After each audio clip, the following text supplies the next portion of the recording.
saludo muy especial para todas las personas que nos ven a esta hora. Bienvenidos a una nueva sección de Derecho en la Terraza. Hoy nuevamente nos acompaña el abogado Sebastián Mina. Sebastián, bienvenido. Hola Marisol, muchas gracias por la invitación y muy feliz de estar acompañándolos de nuevo por acá. Sebastián, hoy vamos a abordar entonces 3 derechos fundamentales: a la vida, al trabajo y al debido proceso. Vamos a iniciar entonces en orden. El derecho a la vida, vamos a explicarle entonces a todos nuestros televidentes de qué se trata, en qué consiste. Marisol, el derecho a la vida es el derecho más importante que la Constitución consagra como derecho fundamental. ¿Y el derecho a la vida en qué consiste? Nos dice la Constitución que el derecho a la vida es inviolable, ¿cierto? Inviolable es decir que ninguna otra persona está autorizada para quitarle la vida a otra persona, ni siquiera el Estado dentro de un proceso, ¿cierto? Penal puede interponer la pena capital. Es decir, en ese primer momento. En el segundo momento es que el Estado tiene que garantizar una vida digna a cada uno de sus, digámoslo así, de sus ciudadanos, de las personas que habitan pues el territorio colombiano, sean colombianos o no, les tiene que garantizar una vida digna, es decir, garantizarle esos servicios básicos, ¿cierto? Los servicios públicos básicos que tienen derecho las personas para que puedan ser dignas su existencia, es decir, que tengan derecho a un salario digno para poder disfrutar de su tiempo libre en familia o solos, o desarrollarse como personas, que si se enferman tengan derecho a acceder a una salud inmediata y con una prestación del servicio eficiente, que tengan derecho, por ejemplo, al agua potable, que tengan derecho a recibir servicios de internet, que tengan derecho a muchas cosas, y también que esas personas, cuando esa vida digna ya no la tengan la posibilidad de decidir o no si quieren continuar, digámoslo así, viviendo cuando ya se pierda ese grado de dignidad, ¿cierto? Todo eso lo protege el Estado colombiano, porque en primer momento se protege la vida, en ese sentido de nadie tiene derecho a quitártela, pero también el Estado tiene que preservar que esa existencia tuya acá dentro de nuestro país sea digna, ¿cierto? Y ya tiene unas características de dignidad. Ahí me surge una pregunta, y es por ejemplo con el tema de la eutanasia. Si yo como persona decido aplicármela porque ya estoy en una clínica, porque no puedo continuar pues con mi vida normal, estoy en todo el derecho y ahí no hay nada que pueda interferir. En el momento eso está en desarrollo, ¿cierto? Lo tengo que decir así, claro, eso está en desarrollo, todavía no hay una decisión totalmente clara de la Corte Constitucional, quién es el órgano jurisdiccional de cierre que se encarga de tratar estos derechos fundamentales, de que sí es en todo sentido ya un derecho que tiene la persona a aplicarse la eutanasia, pero sí han habido fallos, ¿cierto?, que han ido permitiendo eso de manera paulatina. Es decir, ya se puede decir que cuando una persona va a estar o está en un extremo sufrimiento por causa de una enfermedad que sea grave e incurable, han permitido o lo han regulado que esta persona tenga derecho a esta figura. Pero todavía no es que usted se da cuenta de que va a pasar va a padecer esta enfermedad y ya lo puede hacer de inmediato, no.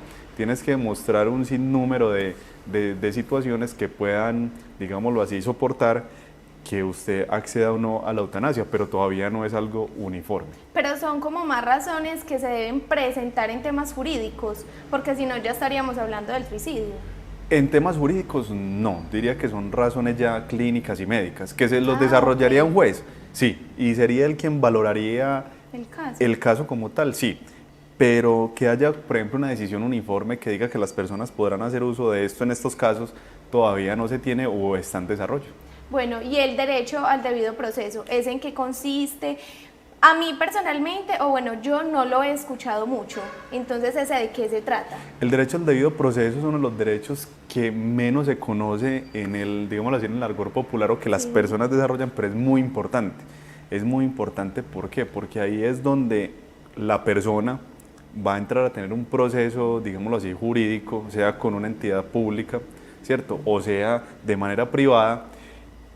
No se van a permitir que se cometan arbitrariedades en contra de esa persona. Por ejemplo, hablamos del proceso penal, ¿cierto? Muchas veces una persona comete un error grave dentro de la sociedad y todas las personas quisiéramos que inmediatamente es capturado, inmediatamente se le ponga una pena, ¿cierto? Y que esa pena sea una pena demasiado grave. El debido proceso es ese derecho, que aunque se tengan todas las pruebas, ¿cierto? O se tengan todo el material probatorio que después se va a convertir en prueba de que esa persona sí cometió ese error tan grave, el Estado tiene que garantizarle un debido proceso a esa persona, es decir, tiene que garantizar que ese proceso donde va a salir o no condenado cumpla con todas sus etapas y se le den todas las garantías que un ser humano tiene que tener para poder enfrentar un proceso. Y lo mismo sucede con las administraciones municipales, es decir, cuando una persona va a hacer una reclamación o le están haciendo una reclamación en contra suya, la administración o esa persona privada que lo está demandando y el juez tienen que garantizar que esa persona le van a surtir todas las etapas de manera correcta, con los términos que se merece, con las pruebas que se tienen, que la persona que va a fallar es una persona imparcial y que no va a estar del lado del uno o del lado del otro. Entonces ese derecho es demasiado importante porque es lo que no va a permitir esos tratos crueles e inhumanos que en el pasado se vieron, que hacían que una persona fuera culpable con el mero hecho de un señalamiento o le ponían pruebas que no eran capaces de incumplir. Por ejemplo, acá un tema que es bastante álgido, que fue la época de la Inquisición, ¿cierto? Por ejemplo, que teníamos un tribunal en Cartagena que a una persona la condenaban por el mero hecho de que le decían como preparó un menjurje con hierbas para curar un dolor de cabeza, eso es brujería, lo llevan a hostia a ese tribunal y como no existía todavía esta figura del debido proceso bajo el marco de los derechos fundamentales, entonces ¿qué sucedía? Decían, sí, es bruja, miren la preparación acá, o es rezandero, y de inmediato te condenaban, ¿cierto? Entonces no había un debido proceso, entonces ese derecho fundamental lo consagramos acá en Colombia como fundamental y por eso tienen que respetar en todas las actuaciones judiciales. Bueno, y en un proceso legal que uno escucha mucho cotidianamente, es que hubo vencimiento de términos, ahí de pronto entonces está vulnerando ese derecho fundamental. Exacto, Marisol, así es. Por ejemplo, cuando dice que hubo vencimiento de términos... Pero entonces ese derecho se vulnera para la persona que está capturada, pero me imagino que también para la familia que está esperando. O sea, es que creo que es como un proceso muy confuso, porque uno, si la persona fue la que cometió, por ejemplo, un homicidio, cometió un acto que no debía, pues uno como familia está esperando la condena, que lo capturen, pero esa persona me imagino que también está esperando que ese proceso se dé correctamente. Eso es, o sea, es que el debido proceso es para todas las personas que están involucradas en un proceso, ¿cierto? No solamente para que esto. Supuestamente es el victimario, sino también para las víctimas, porque es que si el debido proceso no se da en todo su sentido, entonces primero se le vulneran derechos al supuesto victimario, porque no le podemos decir victimario ya porque no hay una condena, ¿cierto? Sino supuesto presunto infractor de la ley penal. Entonces, ¿qué se dice?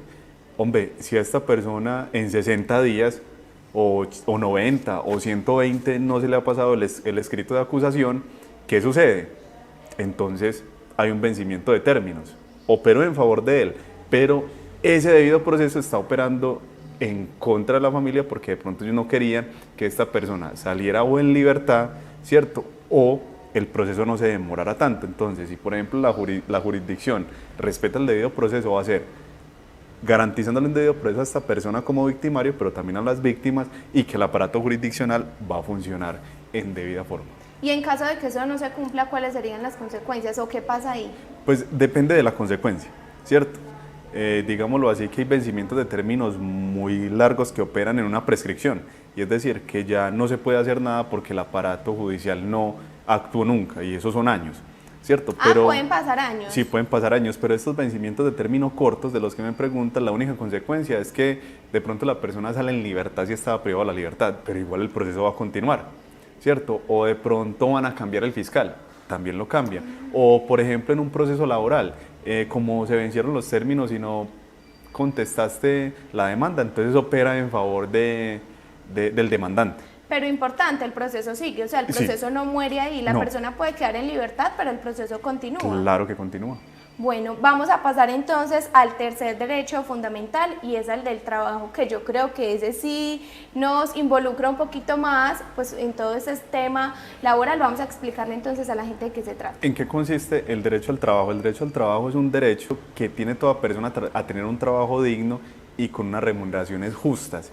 Esos derechos ya los ubicamos en los que son de segunda generación, que son los sociales, culturales, que los explicamos en un programa anterior y en qué consiste, en que el Estado colombiano, ¿cierto?, siempre tiene que procurar, ¿cierto?, porque los trabajadores estén bien, digámoslo así, estén bien. ¿Y estar bien qué es? Que se les pague un salario digno, que tengan ese derecho al descanso, que tengan ese derecho al descanso largo que son las vacaciones, a su seguridad social, y que las formas de contratación, ¿cierto?, sean las que se reflejen en la forma como a esa persona se le va a pagar todo lo que está haciendo. Sebastián, muchas gracias, se nos ha acabado el tiempo porque en televisión, mejor dicho, los minuticos vuelan. Muchas gracias por haber compartido con nosotros en Derecho en la Terraza y por habernos explicado esos 3 derechos fundamentales. Muchas gracias por la invitación, Marisol. Bueno, muchas gracias y continúen ustedes entonces con más de La Terraza.